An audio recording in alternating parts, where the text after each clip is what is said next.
There are several versions of the story of the second half of the chessboard. The following is the one being told today. There was a king who was so enamored with the game of chess that had been recently introduced to the king's court by the game's inventor, and the king wanted to reward the inventor of the game. He asked the inventor of the game what he wanted as a reward for inventing and sharing such a wonderful and intriguing game. The inventor stated that he was a humble man and that all he wanted was the equivalent of 1 grain of rice on the first space of the chessboard, and then double it to 2 on the second space, and then double that to 4, until getting to the last space on the chessboard was reached, space 64. The king counted the first 4 spaces and thought this was a very small reward for such a wonderful game. He looked at the inventor and his court and stated, "So it shall be done." The king and the members of his court did not understand the power of exponential growth. Once you get to the 12th space, you have 2048 grains of rice. Once you reach the 32nd space, you are at 2.1 billion grains of rice, which is equivalent to a large field of rice.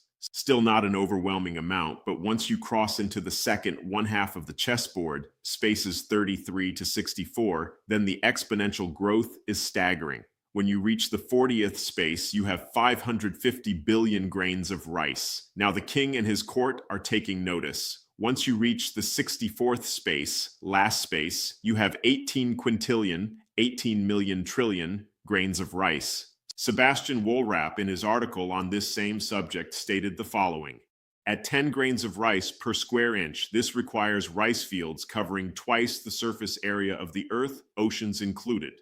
American computer scientist, inventor, author, and futurist Ray Kurzweil is credited with making this phrase popular to show the power of the Moore's Law process. Kurzweil did so in his thought-provoking book written in 1999, The Age of Spiritual Machines. I initially became familiar with this phrase in 2012 after listening to a TEDx Boston talk by Andrew McAfee, research scientist at MIT and co-author of The Second Machine Age. In a nutshell, Kurzweil and McAfee show how we entered the second half of the chessboard somewhere around 2006. Technology is growing exponentially.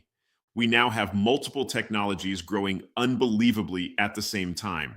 Blockchain technology, cryptocurrency, stablecoins, decentralized finance, NFTs, smart contracts, decentralized autonomous organizations, biotechnology, STEM technology, artificial intelligence, cloud computing, robotics, metaverse, tokenization of assets, Internet of Things, 3D printing, self-driving cars, augmented reality, language processing, flying cars, electric cars, and more. The question of immense concern to all of us is, how do we position ourselves as we move further into the second 1/2 of the chessboard?